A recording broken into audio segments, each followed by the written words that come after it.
Perspectiva se emite en vivo. De lunes a viernes de 7 a 12 horas en Radio Mundo 1170 AM de Montevideo y sus plataformas digitales.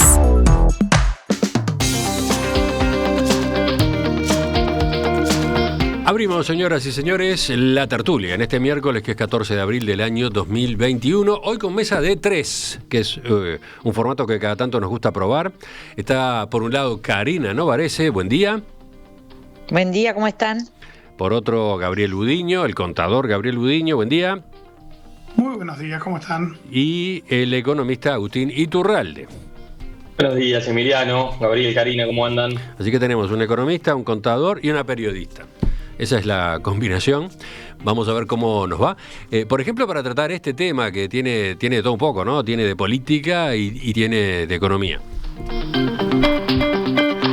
No habrá cambios por ahora en la tarifa de los combustibles, pese a que el petróleo se encareció 30% entre diciembre y marzo, y en el mismo periodo subió el tipo de cambio 4,4%.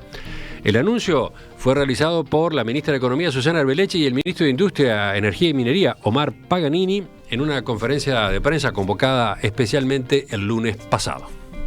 Entendemos que el país está atravesando momentos extraordinarios que requieren de respuestas de parte del gobierno también extraordinarias.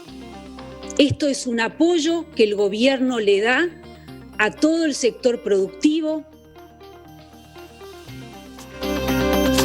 La ministra Arbeleche advirtió que la decisión tiene un costo para ANCAP, según se informó, una pérdida de ingresos por el no ajuste de $30 millones.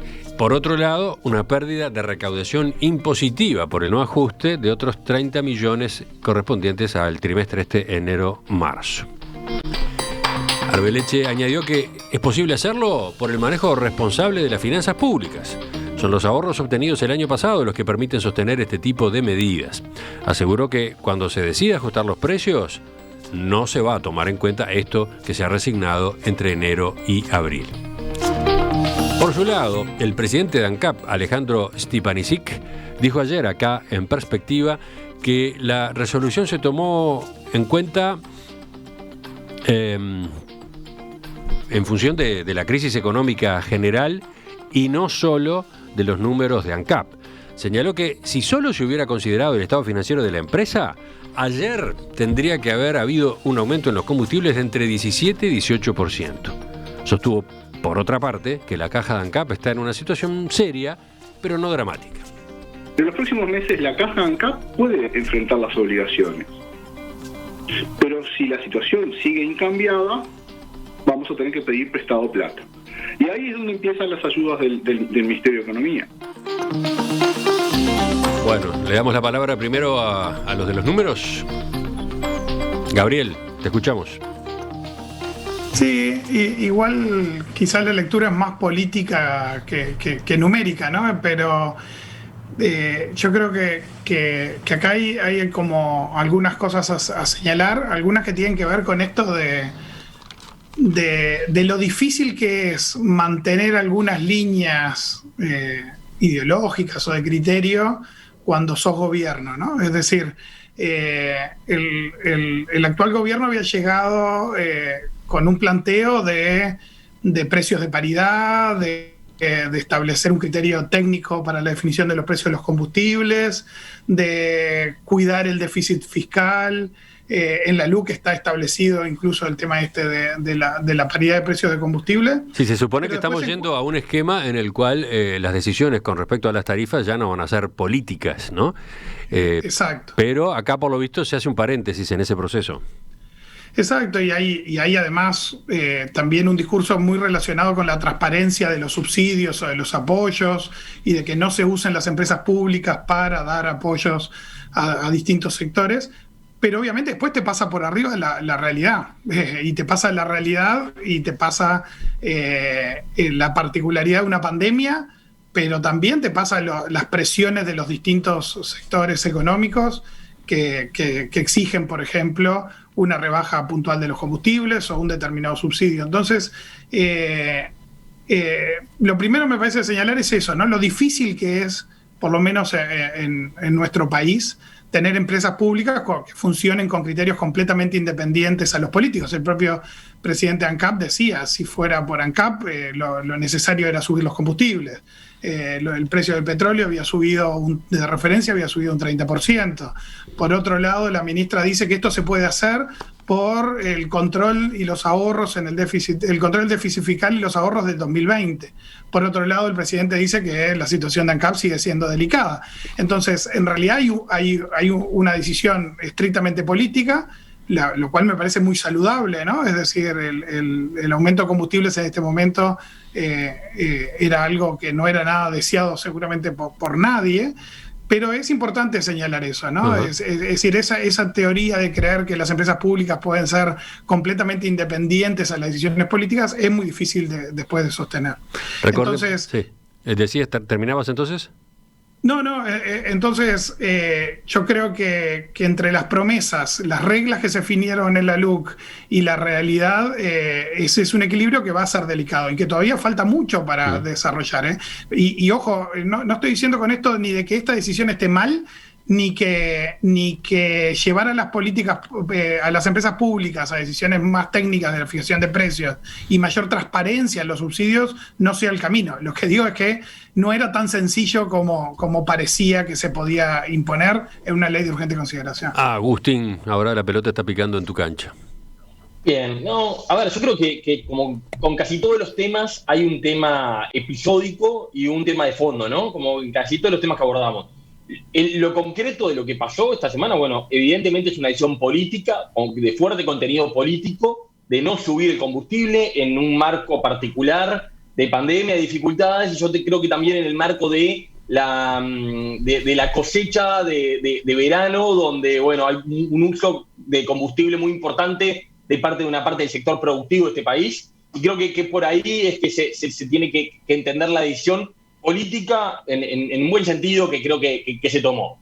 El tema acá, yo creo que el problema de los combustibles en Uruguay no es una suba cuando sube el petróleo a nivel internacional. Claramente el problema del combustible no es cuando sube el petróleo a nivel internacional, el combustible sube acá, en Argentina, en Chile, en Estados Unidos y en todos lados sube. El problema que tenemos acá con el combustible y con las energías en general es que son estructuralmente más caras y que están estructuralmente por encima de nuestros competidores, de nuestros socios, y que nuestros productores, ya hablo de los productores porque, bueno, creo que la principal dificultad que tiene tener combustibles más caros es lo que se deja de producir, las decisiones económicas que se toman con factores más caros, encarecidos, y hace que muchas veces se produzca menos. Nuestros productores se enfrentan costos mayores en esto como en otras cosas. En ese sentido, creo que está claro, y creo que por las palabras del ministro de Industria, queda claro que el gobierno tiene claro que esta no es la solución. Básicamente lo que dice es, mientras no pongamos en marcha alguna solución un poco más de fondo, vamos a tratar de aguantar por esta vez, en este episodio, en este contexto, el combustible de esta forma heterodoxa, pongámosle, y que implique un costo del Estado. Eso está bien. Después, creo que lo que es importante ver esto me parece interesante, la idea de que a partir del mes del próximo ajuste se va a poner en marcha el criterio apuntar y caminar hacia los precios de paridad de importación, que es esto que Gabriel mencionaba, que se aprobó en la LUC, que la idea es que Uruguay tenga precios. Bueno, la idea del gobierno y originalmente era liberar la importación de combustibles.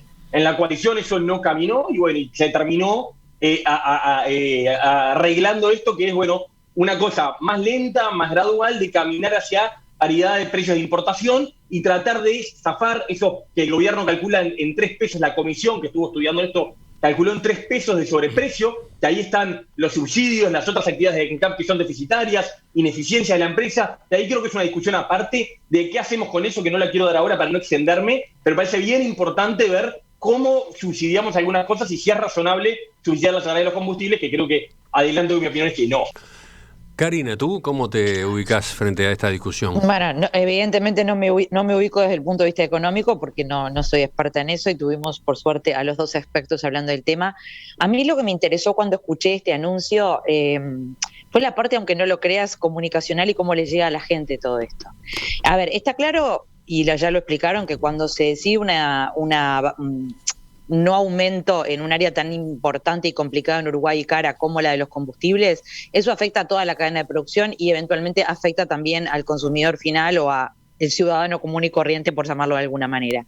Pero eso es muy difícil de entender para la gente. Y en un momento donde se está reclamando desde la oposición y desde algunos grupos importantes de la población, les recuerdo el caceroleo de ayer como algo solamente simbólico, no estoy diciendo que eso tenga ninguna representatividad porque no lo sé, pero cuando se está reclamando medidas, se sale a comunicar una sola. Cuando se están tomando otras medidas, yo no digo que no. Y esto lo he visto sistemáticamente en varias cosas que ha hecho el gobierno últimamente. Es verdad que salió la ministra, con todo el peso que tiene la ministra para hablar de este tema, pero para mí queda un poco ahí como, ¿hasta dónde me toca esto a mí como ciudadano que no soy productor o que no tengo una fábrica? Obvio que te toca, obvio que nos va a tocar. Ojo, nos va a tocar, pero también por un periodo relativamente corto, según lo que sabemos hasta ahora. Entonces, para mí todo esto hay que, de alguna manera, blindarlo en un plan un poco más claro de cómo está reaccionando el gobierno ante una crisis sanitaria sin precedentes y ante críticas muy duras de la oposición, en la que dicen que no está reaccionando como debe, que no está dando el dinero que debe, que no se están dando los subsidios que se deben, etcétera, etcétera, etcétera, combinado con una situación sanitaria horrorosa donde aumentan los muertos o por lo menos llegaron a un número que creo que al principio, hace un año no podríamos imaginar. Hago todo este contexto social porque me parece que ahí es donde se pierde capaz el beneficio comunicacional también y de tranquilidad que puede llevar una medida como esta. No sé si me explico, capaz que fui muy entreverada. No. Gabriel. No, una cosa, creo que lo comunicacional es fundamental de lo que planteaba Karina. También en cuanto a si lo que hay que priorizar, es decir, si los ahorros 2020 que mencionaba la ministra se tenían que destinar a esto, ¿no? Es decir, Agustín planteaba el impacto que tiene esto en el agro, por ejemplo. Pero el agro es fundamentalmente consumidor de gasoil y acá se decidió no aumentar ninguno de los combustibles.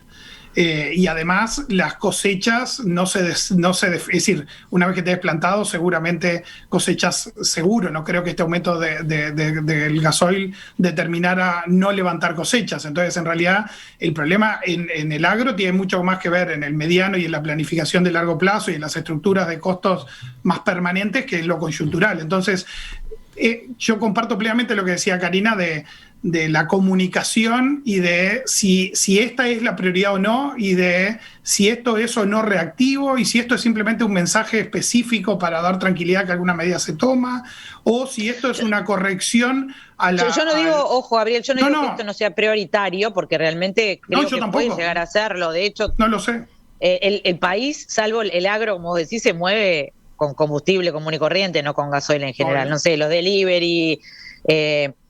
pero me parece que está mal comunicado, está mal, no llega al destinatario final este mensaje de alguna manera, que es, no seamos tontos, esto se toma para ayudar, pero también para darle un poco de tranquilidad a la gente cuando se dice que no se están tomando medidas, ¿no? Sí, yo creo que yo estoy bastante de acuerdo, creo que el sentido político de esta medida es evidente y creo que se desprende de lo que dijeron todos los actores. Le dijo a la ministra de que ayer hablaba con el programa el presidente ANCAP. Creo que es evidente que hay un contenido político de esto y no, en principio no es ni bueno ni malo. No está mal, claro. Para eso está la política. Y bueno, y obviamente los gobiernos también gobiernan manejando recursos fiscales, pero también marcando recursos políticos. Y que un gobierno mantenga cierto grado de aprobación y popularidad es una necesidad que tiene para poder seguir haciendo cosas. Entonces, en eso creo que hay que quitarle cualquier espíritu de...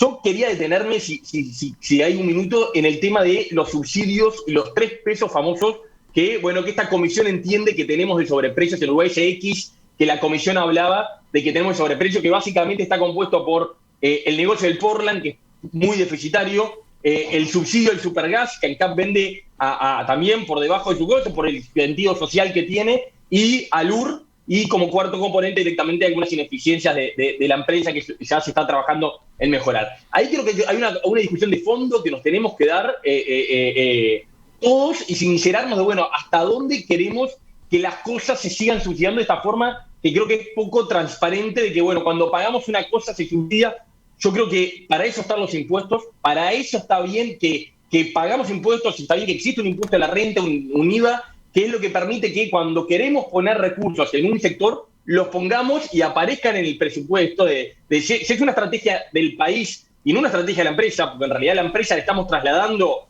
un tema de, bueno, que el supergas tiene que ser barato, bueno, que sea con plata de rentas generales y que aparezca en el presupuesto nacional que estamos destinando esto para subsidiar el supergas, que quizás tenemos que, en el cambio de la matriz energética, tenemos que pensar en otros cambios, tenemos que pensar en subsidios mucho más focalizados, porque cuando subsidiamos el supergas, me subsidian también a mí la cocina, que no, claramente no debería estar en el grupo de subsidiados. O sea, tiene ese tipo de subsidios, lo que voy, ese tipo de subsidios oscuros, escondidos dentro de una tarifa y generales para todo el mundo, tienden a ser bastante antieconómicos, bastante ineficientes. Yo creo que ahí hay bastante para hacer. Algunos creo que hay que sacarlos, creo que algunas cosas hay que avanzar y dejarlas atrás, y otras creo que hay que mantenerlas, pero de forma mucho más transparente y explícita. Sí. Gabriel, ¿vas por ahí también? Sí, me sumo a esa línea de razonamiento de darle transparencia a las tarifas públicas, que no significa necesariamente que el financiamiento tenga que ser con rentas generales en todos los casos, pero sí de que sean explícitos esos subsidios, ¿no? Es decir, cuando uno explicita cómo está determinando los precios y qué está financiando qué, le da claridad al sistema y ayuda a tomar mejores decisiones políticas. Sebastián Fleita, gran amigo y de alguna manera colega, porque es egresado de Ciencias Económicas, a pesar de que es más colega de Agustín que mío, porque es economista, ha insistido muchísimo con esto de darle transparencia a la fijación de precios, y eso me parece extremadamente importante. Ahora después hay que discutir, digamos, de cómo están armados esos 3 pesos, ¿no? Porque las cosas que son por ineficiencia en las operaciones, porque tenés una estructura ineficiente, cara o muy mal gestionada, es una cuestión que no se arregla por el lado del precio, sino que se arregla por el lado de la gestión o por el lado de la optimización de los costos. Después están estas otras cosas que como mencionaba Agustín, del subsidio al supergas por una política social.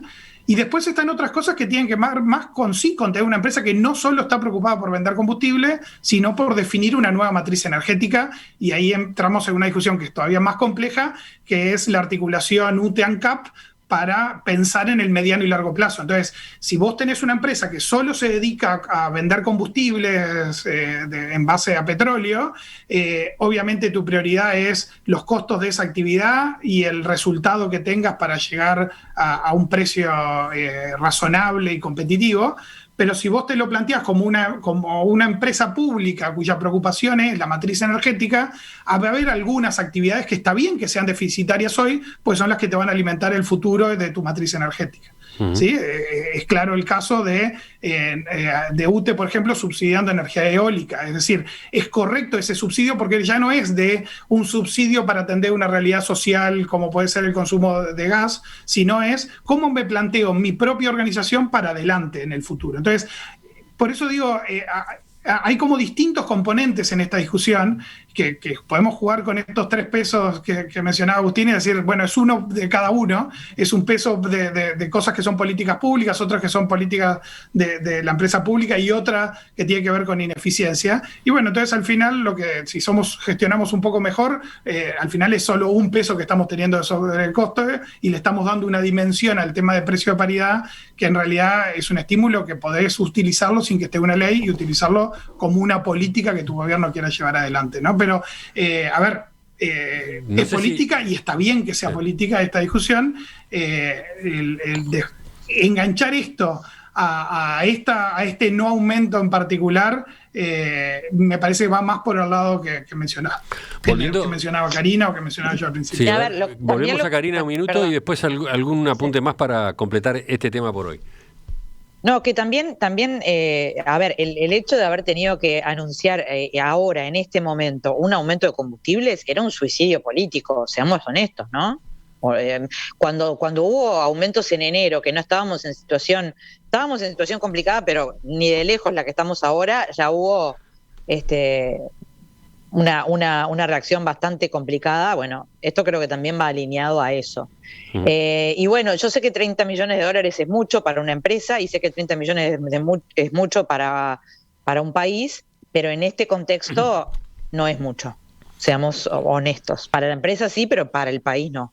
Y no estoy diciendo que sobre la plata, y no me alineo a los que piensan que se puede tirar plata para todos lados porque lo vamos a pagar dentro de unos pocos meses. Ni siquiera en el cortísimo plazo ya vamos a estar pagando los excesos que podamos cometer ahora, aunque sean necesarios a veces de cometer. Ahí está. Karina volvió a la medida de esta semana, ¿no? No al concepto más general de cómo manejar los subsidios en el caso de los combustibles. No. Volvió a la noticia, a la decisión de esta semana. Hay incluso algunos que dicen, ¿y tenía sentido la conferencia de prensa? ¿Se hace una conferencia de prensa para anunciar que no hay un aumento? ¿Hay antecedentes de eso? Bueno, estamos en un momento muy particular, ¿no? Me parece que tiene que ver con lo que hablábamos de lo político. No, señalan que en varias ocasiones, por ejemplo, en el gobierno anterior, yo que sé, en el gobierno Vázquez, llegaba la fecha teórica de aumento de combustibles, no había aumentos y no se hacía una conferencia de prensa para anunciar que no había aumentos. ¿Cómo ven eso? Claro, no estábamos en el medio de una crisis pandémica de este tipo. No me acuerdo mucho que no haya aumento. ¿Cómo? Y una sociedad reclamando medidas en el medio, digamos, ¿no? Claro, es bastante natural que se capitalice. Y con una contracción económica importante, con un desempleo que está subiendo. A ver, la situación económica no es la misma ahora que hace 3 o 4 años, ¿no? Después, que hace 4, te diría. Con respecto a cuál es el alcance de este no aumento, hay quien corrige algo que se señaló. Carla dice, no solamente se está beneficiando al delivery, la distribución de alimentos, la construcción, la calefacción en los hogares. De acuerdo. En todos esos ámbitos se utiliza, por ejemplo, nafta o gasoil, ¿no? Así que no es solo el agro, hay otros sectores que reciben el beneficio. Hay quienes dicen, bueno, y también lo reciben quienes no lo necesitan, ¿no? Por ejemplo, la familia que sale a pasear al interior en un fin de semana, ¿no? A esa persona, a esa familia hay que subsidiarle la nafta. Es pensar, con todo respeto, un poco en chiquito, porque si la cadena que se beneficia es grande, como dijo la otra oyente, que lo es, estoy de acuerdo. Y si se ve reflejado, que no siempre se ve, lamentablemente, y esto no tiene que ver con ANCAP ni con el gobierno, pero no se ve reflejado en los precios finales, entonces eso es otra cosa. Bueno. El subsidio está, hay que ver cómo se utiliza. Y para terminar, justamente Guillermo pone el acento en quién paga, ¿no? Nosotros. Dejar los precios bajos significa resignar una parte del presupuesto, y eso se financia o con deuda o con menos inversión, gasto en otras áreas. Está claro, ¿no? Esta medida no es gratis, ¿no? Esta medida tiene su costo y por algún lado va. No hay nada gratis en el mundo, ¿no? Pero esto menos. Por algo también este gobierno se ha mostrado tan riguroso, por llamarlo de alguna manera, o a veces demasiado duro a la hora de decir no voy a alargar más porque yo ya sé que estoy complicado. Sé que después no sé cómo después de dónde va a salir este dinero. Es decir, no es solamente hacer así y que salgan préstamos. Decías, Gabriel, después Agustín. No, un ejemplo de eso fue que Gandini en redes sociales habló de que el gobierno absorbía este no aumento y rápidamente, obviamente, mucha gente le decía, bueno, el gobierno no absorbe nada, al final los que absorbemos somos todos los contribuyentes. Obviamente, por eso lo comunicacional que mencionaba Karina es clave, es decir, la conferencia de prensa tiene sentido porque estás en una crisis, se te reclaman medidas y algo tenés que comunicar, porque además se había generado la comunicación previa de que los combustibles iban a aumentar, y ahí empezamos otra vez con aquello del juego de la marcha atrás del gobierno, ¿no? Entonces, la comunicación política es clave y en una crisis es fundamental. Agustín, sobre esto de quién paga, quién termina de hecho financiando o cómo financia un aumento. No, y esta medida no tiene mucha sostenibilidad en el tiempo. Yo no creo que con la política económica en general que este gobierno se impuso pueda sostener esta medida en el tiempo. Yo creo que es una medida puntual para un mes, en el peor momento de la pandemia, en el momento de una cosecha, para tener un gesto con distintos sectores, para dar una buena noticia, pero no es sostenible en el tiempo, porque si se sostiene el tiempo, iría contra algo que el propio gobierno viene diciendo, que es la necesidad de focalizar los recursos. Esto sostenible en el tiempo es un beneficio pequeño para mucha gente descentralizada y no es la focalización de recursos en pocas personas. Entonces yo creo que es una medida que va a quedar acotada y que el mes que viene o el otro va a tener aumento. Ya volvemos a la tertulia, cambiamos de tema y como es costumbre cada tanto, cambiamos también la conducción. Viene Romina y ella toma la posta.